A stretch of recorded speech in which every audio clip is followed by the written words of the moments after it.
संत मत धारा आपकी सेवा में प्रस्तुत।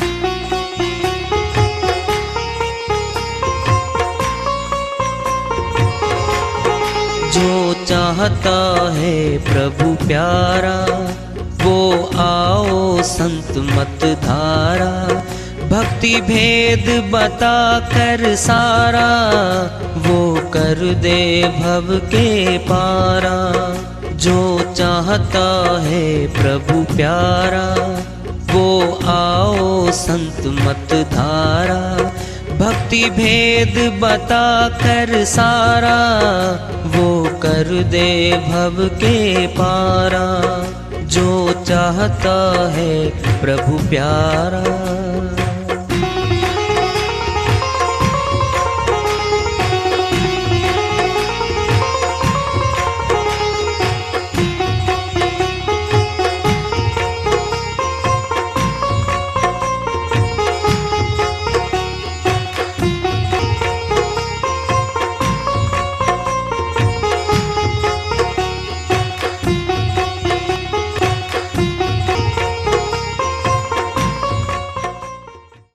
परम पूज्य सदैव स्मरणीय सदगुरु साहिब की जय हो।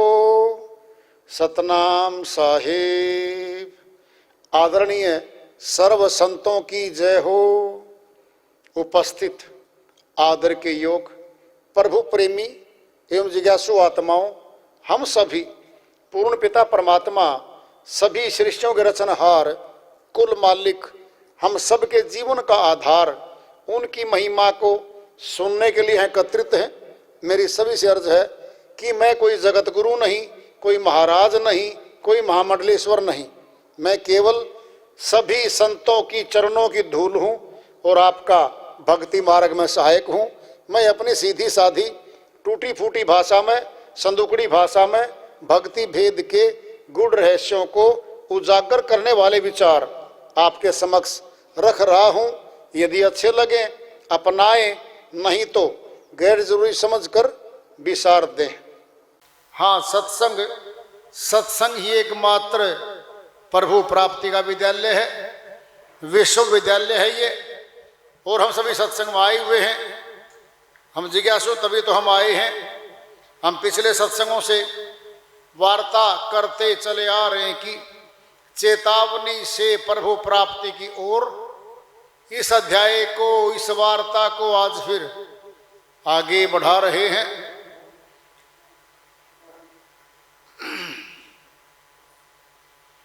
धंधे में अंधे हुए नितानंद सब जीव, आंख खोल देखे नहीं तिल के ओल्हे पीव। अमरलोक के संत स्वामी नित्यानंद जी महाराज अपनी श्रीवाणी में बहुत बड़ा भेद छुपा के बता रहे हैं। धंधे में अंधे हुए, इन जगत के धंधों में इंसान हर समय लगा रहता है। क्या है धंधा? पैसा कमाना है इसने। सुबह निकलता है, चाहे किसान है खेत में जाता है, दुकानदार दुकान पे जाता है, नौकरी वाला नौकरी पेशे पे जाता है, धन कमाने जाता है। और धन कमाते कमाते महल मकान कोठी बंगले बना लेता है, गाड़ियां लंबी चौड़ी नौकर चाकर रख लेता है। अपनी हैसियत इस संसार में ऊंचा होने की दिखाता है कि मैं इन सभी मोहल्ले वालों से, गांव वालों से, शहर वालों से ऊंचा हूं। लोग मेरी कदर करेंगे, मेरी मान बढ़ाई करेंगे लोग। ये मनुष्य स्वभाव में है। हम भी यहाँ आए हैं इस जगत में, क्या कमाने आए हैं? नाशवान धन जो दिन रात कमा रहे हैं, ये साथ नहीं जाता, मौत पे यहीं छूट जाता है।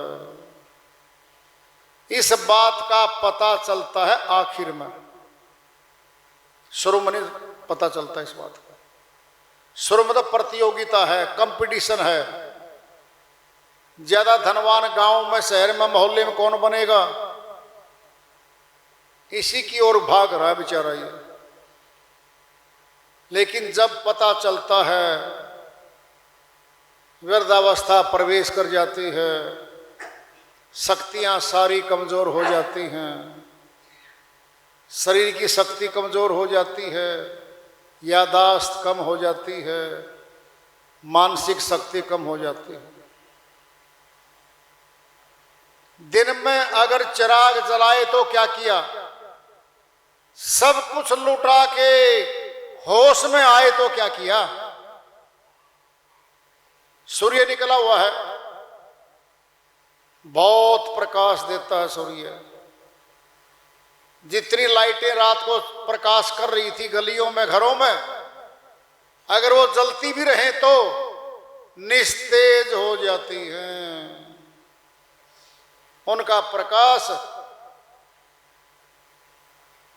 छिप जाता है इसके सामने, निस्तेज हो जाता है। छिपने का अर्थ बंद नहीं होती, वो कोई कीमत ही नहीं रहती उस प्रकाश की।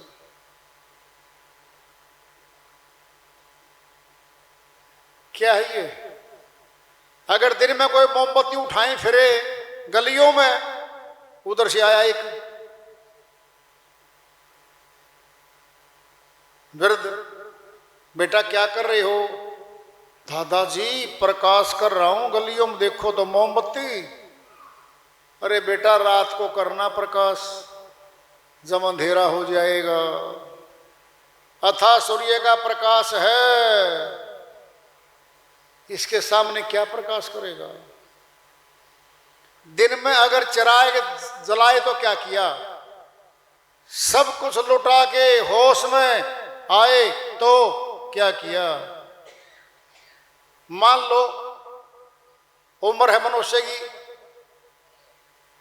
80 वर्ष लगा लो, 80 वर्ष में से 25 वर्ष तो पढ़ाई लिखाई बचपने में गए, फिर शादी होती है, 65 वर्ष के बाद शक्तियां कमजोर, शरीर की शक्ति, मानसिक शक्ति सब कमजोर होने लगती हैं। 70 लगा लो। अगर 45 साल 40 साल अगर हमारी उम्र बचती है काम करने वाली, 40-45 वर्ष तो कुछ भी नहीं है। अनंत यात्रा में जाएगी आत्मा। शरीर छोटा नहीं मनुष्य का, बहुत लंबी यात्रा में जा रही है ये आगे। 80 वर्ष तो कुछ भी यात्रा नहीं है इसकी। कर्म खाता है, इसके साथ रहता है। अगर फिर जी 70 वर्ष के हो गए, अब भक्ति सोचेंगे जी भक्ति करेंगे। भक्ति तो करोगे साहब जी, पहली बात तो याददाश्त कमजोर। घर से निकलोगे, भेदी गुरु, शब्द भेदी गुरु को खोजोगे, कहां खोजोगे। सारे शरीर के अंग प्रत्यंग शिथिल पड़ जाते हैं। पैसा भी बच्चों के, बेटों के, बहुओं के हाथ में आ जाता है। जो तिजोरी उसके पास रहती थी चाबी, दूसरों के पास चली जाती है। फिर मांग मांग के लेता है वो खर्चा। भाई 10,000 रुपये दे दो, हरिद्वार जा रहा हूं, 50,000 दे दो, मैं वहां जा रहा हूं। 2-4 बार देने के बाद पूछेंगे, पिताजी आपने वो अभी 30-40 हजार रुपये तो महीने में ले लिए थे, अब क्या करोगे? पैसे उसी वृद्ध के रखे हैं, लाखों रुपए। उनको तो केयर टेकर बनाया था, बस रखवाली के लिए, कहीं याद रहनी चाहिए चाबी कहाँ रखी है। धीरे धीरे कब काबिज हो जाएंगे उस पर, वो सारी जमीन, सारे पैसों पे। तिजोरी पे, सब डॉक्यूमेंट्स उनके अधीन आ जाएंगे। क्यों बेटा, मैंने 30 लाख रुपए तिजोरी में रखे थे नकद। नहीं नहीं, पैसे तो आपके ही, हम भी आपके ही हैं, हम भी आपके ही हैं, ऐसे बोलेंगे, हम भी आपके ही हैं। फिर भी बता दो तो क्या करोगे? आजकल पापा जी याददाश्त कमजोर हो जाती है, कोई ले जाएगा आपसे मांग के उधारे, आपको नाम भी नहीं याद रहे ना। बेटा भंडारा करूंगा, मैं बोल के आया हूं सत्संग में 50-60 हजार रुपए लगेंगे मेरे वहां पे। 50-60? क्या बात है बेटा? नहीं नहीं, बस वो ब्राह्मण 10-15 ब्राह्मण बुला लेते, ये 5-1 हजार खर्चा होना चाहिए था इसमें। तो सुना था मैंने, दिमाग 70 साल के बाद चल जाता है, आज देखा चलता हुआ तो हमने है? फिर भंडारे करेंगे हम, फिर सेवा लगाएंगे हम। मुट्ठी में था, हाथ में था, कब्जे में था, जेब में था, तब तो हाथ आगे बढ़ाया ही नहीं श्रीमान जी ने। जब दूसरे हिसाब ले रहे हैं, इसकी बही खाता देखते हैं, वो बैंक में क्या है, घर में कितने, जेब में कितने, इसकी सब इसकी संभाल रखते हैं वो जो लोग जिनको बेटे बहू बोलते हैं। फिर तिजोरी वालों का पता, बैंक वालों का पता, नकद वालों का पता, जेब वालों का पता उनको। फिर देने देंगे इसको धर्म खाते में? नहीं लगाने देंगे वो लोग। शक्तिहीन हो जाएगा ये। अपने लिए जिए तो क्या जिए, जीवन तो वो है जो दूसरों के काम आ गया। अपने लिए तो पशु भी जिंदा है, पेट भरने तक तो वो भी सीमित है बेचारे। बहुत ऊंचा तन दिया है मनुष्य का। रविदास जी महाराज संत मत के अमरलोक के संत हुए। एक जोड़ा जूते बनाते थे, 2 जोड़े दिन में। एक जोड़े में घर का खर्चा, एक को बेचकर साधुओं का, जरूरतमंदों को भोजन कराते थे या दान देते थे वो, और झोंपड़ी में रहते थे। नकद का सौदा है ये। जो दान करेंगे, जो सेवा में लगाएंगे, वो हमारा नकद खाता जमा होता है साथ ही साथ। और जो कल के भरोसे छोड़ रहे हैं ना, मैं कल देखेंगे आएगा बचेगा, देखेंगे बचेगा। श्रीमान जी तेरे को आज बची खुची रोटी खिला दे शाम को बासी। नो जी, मैं बची खुची खाऊंगा। फिर तो बच्चा खोचा देगा वहां पर है? अरे आज कमाता है ताजा, आज निकाल दे हाथ की हाथ, वो तेरा अपना होगा। 10वां अंश गुरु को देही, 100 शिष्य जन्म सफल कर ले ही। कबीर साहिब कहते हैं भाई भक्ति तो दूर है, अभी भक्ति की नहीं कह रहे साहिब। जो गुरु का शिष्य बन गया और 10% अपनी नेक कमाई का लगा दिया गुरु दरबार में, जन्म सफल कर ले ही। सफल कैसे होता है सुन लो, आगे मनुष्य तन मिलेगा, ये नहीं छीनेगा कोई भी। अच्छे परिवार में जाएगा, सारी जरूरतें बचपन से पूरी हो लेंगी उसकी। भक्ति का मार्ग प्रशस्त होगा बचपन से ही उसका। पुरजोर भक्ति करते करते वो आत्मा अमर लोक चली जाएगी। ये करेगा वो, खाली छोड़ता वो। यहां वाला भी मनुष्य नहीं छोड़ता खाली तो। 20 बार काम आ जाओ एक आदमी के, आप सामने वाला कहेगा नहीं, शर्म संकोच होती है मुझे तेरे सामने आते हुए, यार तने बहुत काम कर रखे मेरे, मैं काम करूंगा तेरे। फिर परमात्मा इनसे भी गया गुजरे है क्या, इन लोगों से भी। वो अनंत देता है, दोनों जहां का देता है, यहां का भी देता है, अगत का भी देता है। वो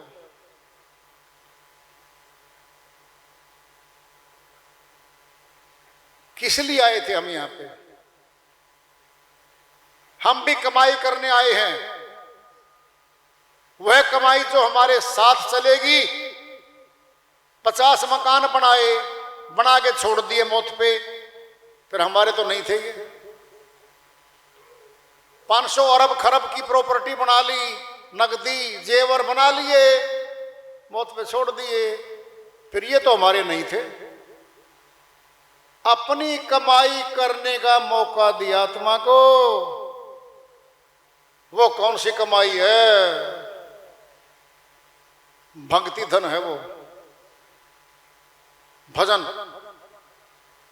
भजन करन को आलसी और भोजन को होशियार, तुलसी ऐसे जीव को बार बार धिक्कार। भोजन दिन में 3 बार, भजन फिर देखेंगे, जल्दी है। सुबह लेट लतीफ उठेगा, लोग सैर करके आ चुके होंगे, 4 बजे उठ के घंटा सैर करके 5 बजे फिर साधना भी कर लेंगे 1.5 घंटे की रूटीन करके। 8:30 बजे वो ड्यूटी में जा रहे हैं और वो 8:30 बजे सूर्य की तरफ देख रहा है, कितना चढ़ गया सूर्य।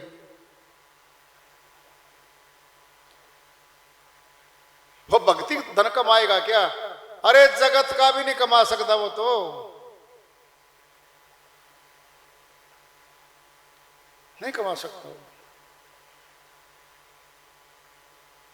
तीनों काम जवानी के हैं, भक्ति, युद्ध और गृहस्थी।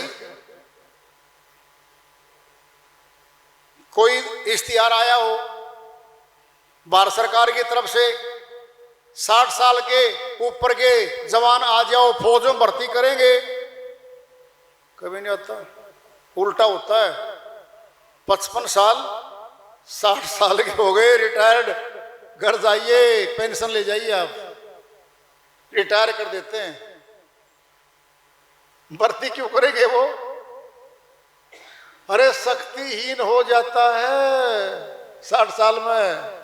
सरकार भी सयानी है। घर जाइए जी, आप 60 साल के हो गए हो, आप जवानों की भर्ती करती है सरकार।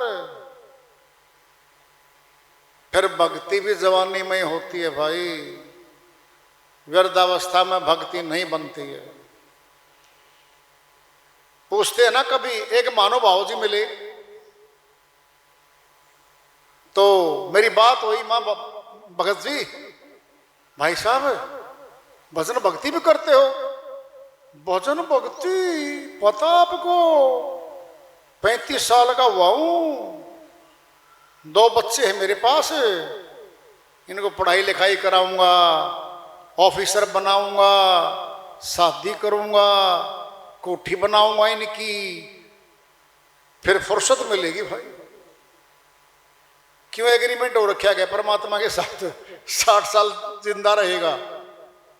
है कोई एग्रीमेंट? ना, समान 100 वर्ष का पल की खबर नहीं है। श्वास कब खत्म हो जाएंगे नहीं पता भाई।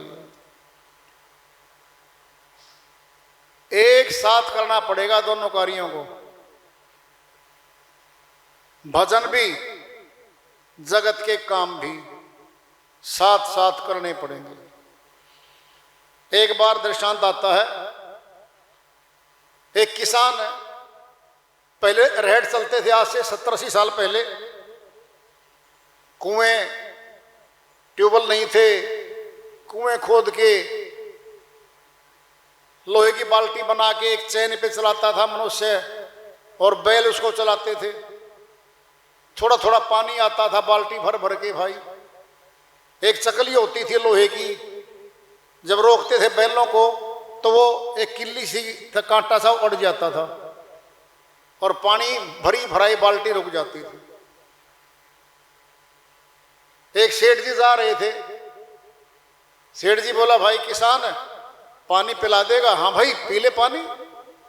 कहता भाई खुट खुट हो रही है, खुट खुट को बंद कर दे।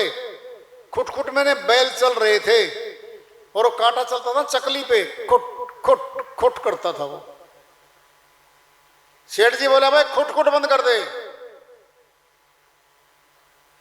किसान ने भाई वो बैल बंद कर दिए, बैल रुक गए, पानी गिरना भी बंद हो गया। बाल्टी बाल्टी पानी आया था चला रहे में, उसमें इसका पेटी का बना रखा था भाई, वो जिसमें पानी गिरता था, चद्दर का। सेठ जी बोले भाई पानी तो नहीं आ रहा। किसान बोला सुन लो भी सेठ जी, अगर पानी पीना है तो खुट खुट भी सुननी पड़ेगी, तो पानी पी जाओ। खुट खुट बंद कराओगे फिर पानी नहीं है। क्या पानी भक्ति? खुट खुट क्या जगत के काम है? जगत के काम खुट खुट है। इन्हीं के बीच में भक्ति समय निकाल के करनी पड़ेगी भाई। अलग से समय नहीं मिला करता कभी किसी को, मिला ही नहीं कभी किसी को, नहीं मिला कभी। संतों ने खूब समझाया, जोरदार दिन रात चलते रहे प्रचारों में, गांव गांव गली गली शहर शहर गए वो। दुनिया ने नहीं सुनी उनकी बात, एक आध कोई मानता है।